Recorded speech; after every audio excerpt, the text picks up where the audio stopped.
Merhaba craft tutkunları, kanalımıza hoş geldiniz. Bugün sizlerle 14 farklı nakış tekniği nasıl yapılır bunu paylaşmak istiyorum.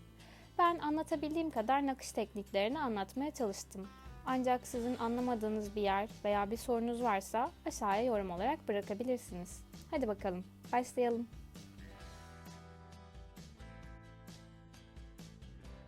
Öncelikle düz dikiş yani tel ile başlayabiliriz.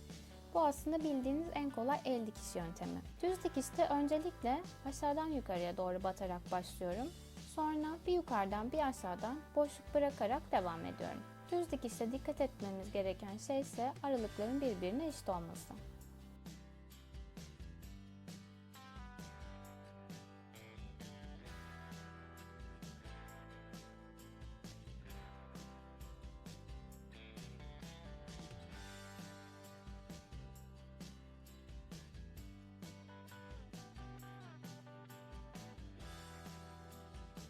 Geri dikişe de düz dikişe başladığım gibi başlıyorum. İkinci olarak aşağıdan yukarıya doğru battıktan sonra bu sefer ileriye doğru değil de hep geriye doğru gidiyorum ve yukarıda hiç boşluğum olmuyor. Burada yine dikkat etmeniz gereken batıp çıktığınız yerlerin aralıklarının eşit olması.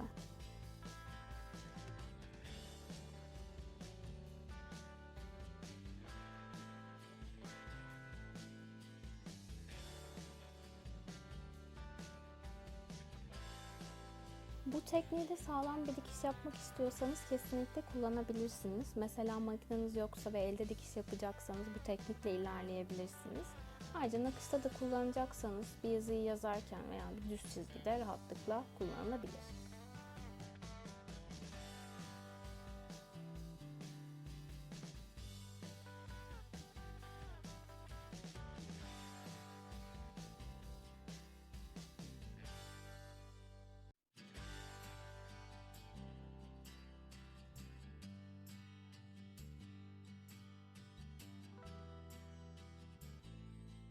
Kesik dikişte de aynı şekilde geriye dikiş tekniğini kullanıyoruz. Ancak bu sefer geriye dönerken battığımız yer ipin çıktığı yer değil, ipin tam ortası oluyor.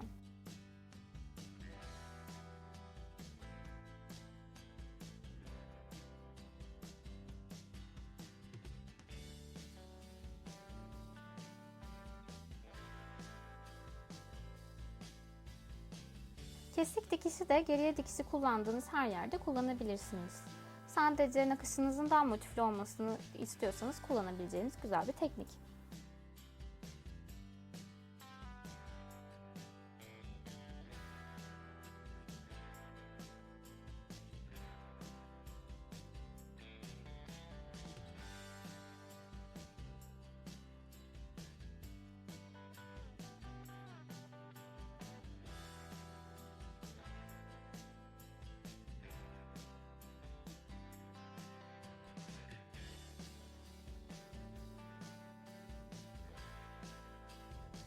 Kök dikiş de geri ve kesik dikiş tekniği mantığında ilerliyor. Burada farklı olarak yukarıdan aşağıya doğru battıktan sonra ipi tam olarak çekmiyoruz. İki noktanın tam ortasından iğnemizi yukarıya doğru çıkartıyoruz ve ipi o şekilde çekiyoruz. Bir sonrakinde ise yukarıdan aşağı battığımız yer orta nokta olmuş oluyor ve artık iğnemizi hep bu noktadan aşağıdan yukarıya doğru çıkartarak ilerliyoruz.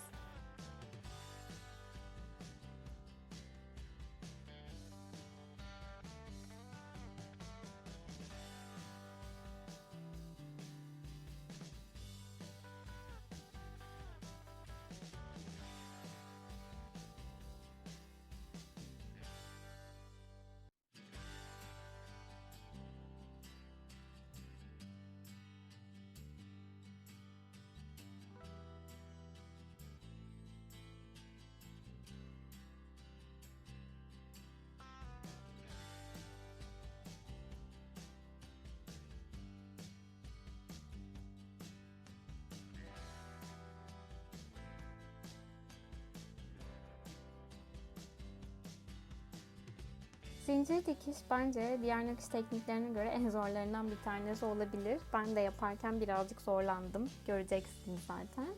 Burada ilk önce aşağıdan yukarıya doğru ipimizi çıkartıyoruz. Sonrasında tekrar aynı noktaya yukarıdan aşağıya doğru batıyoruz ama tam olarak ipi çekmiyoruz. Çünkü biraz ileriden bu ipin arasından iğnemizi tekrar yukarıya çıkartıyoruz. Sonra aynı şekilde tekniğimize devam ediyoruz.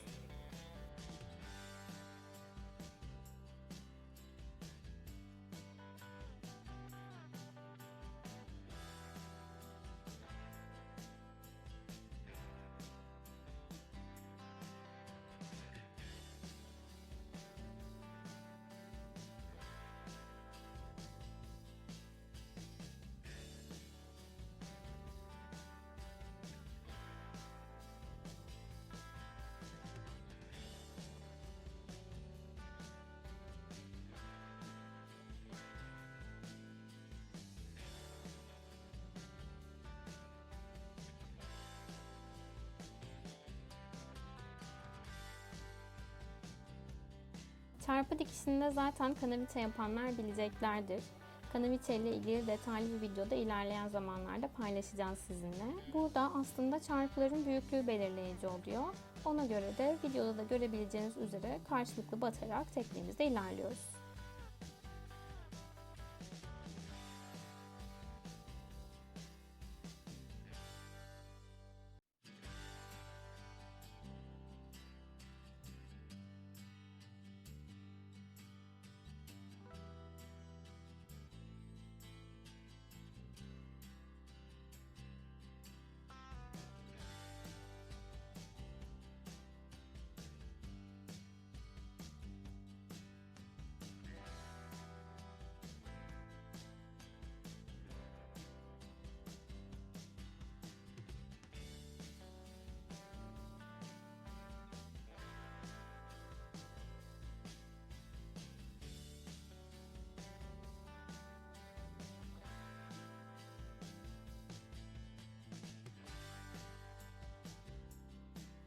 Battaniye dikişi de özellikle battaniyelerin kenarlarını sürfile yapmak için kullanılan bir teknik olduğu için ismini battaniye dikişi olarak almış. Siz de battaniyelerin veya peçetelerin kenarlarını sürfile yapmak için bu tekniği kullanabilirsiniz. Burada çarpı dikişinde ilerlediğimiz gibi ilerliyoruz. Karşı köşeden batarken ipi tam olarak çekmiyoruz. O ipin içerisinden hemen battığımız yerin birazcık daha üstüne çıkarak iğnemizi çıkartıyoruz. Ve bu şekilde aslında battaniye dikişi oluşmuş oluyor.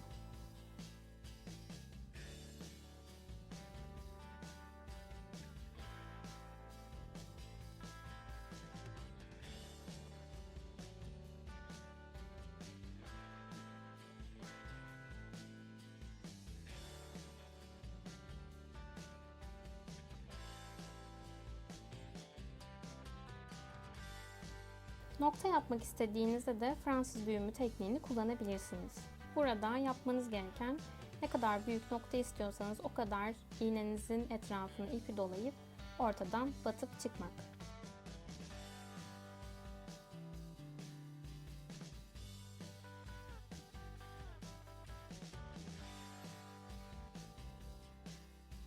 Saten dikişi ise nakışta en çok kullanılan tekniklerden bir tanesi. Çünkü herhangi bir şeyin içini doldurmak için kullanabileceğiniz teknik. Bu teknikte düz dikiş mantığını kullanabilirsiniz. Sadece dikkat etmeniz gereken şey batıp çıktığınız yerlerin arasında mesafe kalmaması ve kumaşın görünmemesi.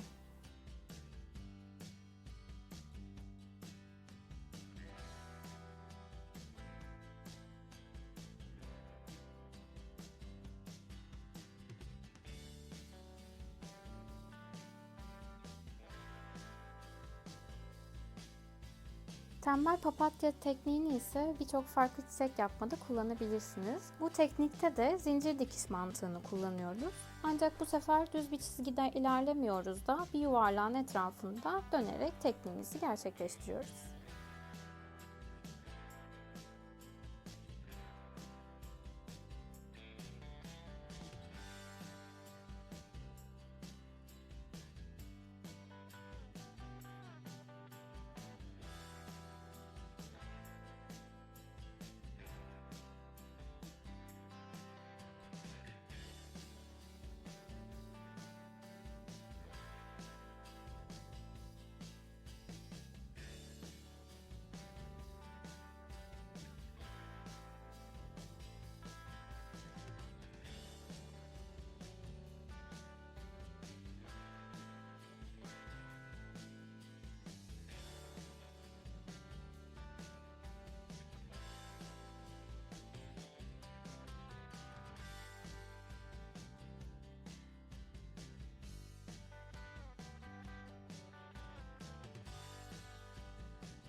Balık kılçığı tekniğini ise özellikle yaprak yapımlarında kullanabilirsiniz. Ben de bugün bir yaprak üzerinden göstereceğim. Öncelikle kumaşıma yaprağı çizdim. Sonrasında kılçığın belirleyici noktası olması adına yaprağın ortasına bir ip geçiriyorum. İpi geçirdikten sonra yaprağın bir ucundan başlayarak karşılıklı olarak saten dikişi metodunu kullanarak yaprağın içini doldurmaya başlıyorum.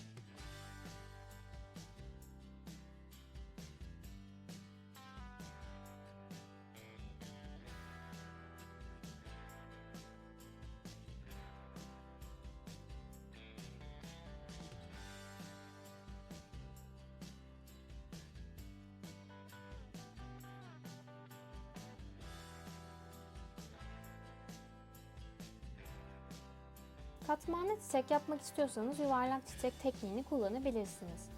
Burada öncelikle bir noktanın etrafına ip yardımıyla 5 tane çizgi çiziyorum. Sonrasında da ipi çıkarttığım bir nokta belirliyorum ve o noktanın biraz ilerisindeki çubuğun altından ipimi geçiriyorum.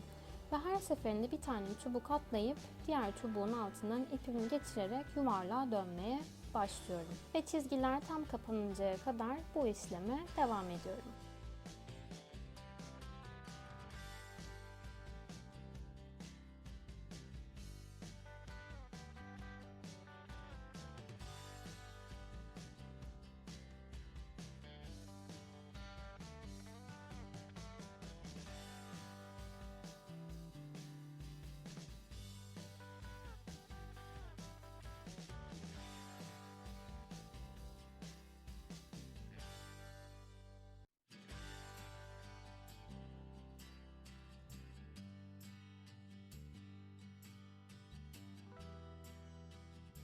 Ve böylelikle ortaya muhteşem bir çiçek çıkıyor.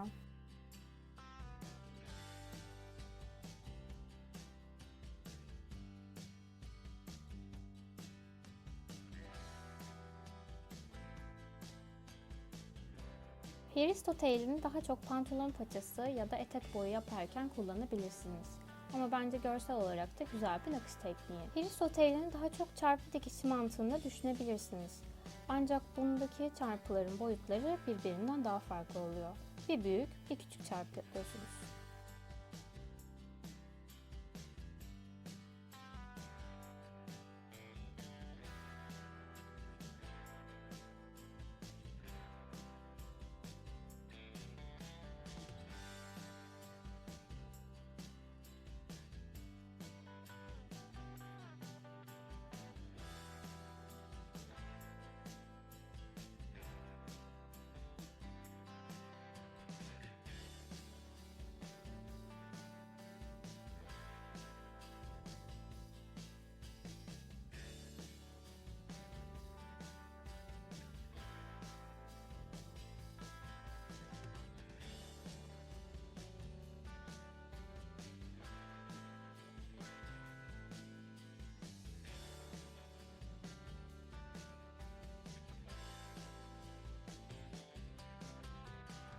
Kaz ayağı da aynı Hristotail'i gibi aslında paçalarda daha çok kullanılabilen bir dikiş türü. Ancak yine bence nakışta da çok güzel duruyor. O yüzden bunu da paylaşmak istedim. Kaz ayağında da ipi aşağıdan yukarıya çekip çıkardıktan sonra bu sefer birazcık daha altından yukarıdan aşağıya doğru batıyoruz. Ama ipi tam olarak çekmiyoruz ki kaz ayağını oluşturabilelim. Biraz ilerisinde battığımız iki noktanın ortasını belirliyoruz ve ipin içerisinden iğneyi geçirerek kaz ayağını tamamlıyoruz. Hemen bu sefer battığımız noktanın birazcık daha altından aynı işlemi tekrarlıyoruz.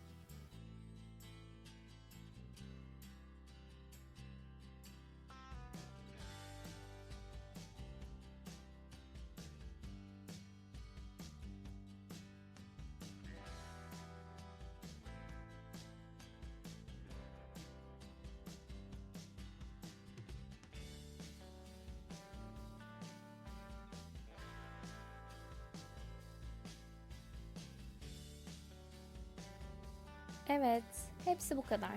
Umarım sizler için öğretici bir video olmuştur. İlk başta da söylediğim gibi sorularınız varsa aşağıya yorum olarak bırakabilirsiniz. Bir de videomuzu beğendiyseniz beğene tıklamayı ve hala abone olmadıysanız kanalımıza abone olmayı unutmayın.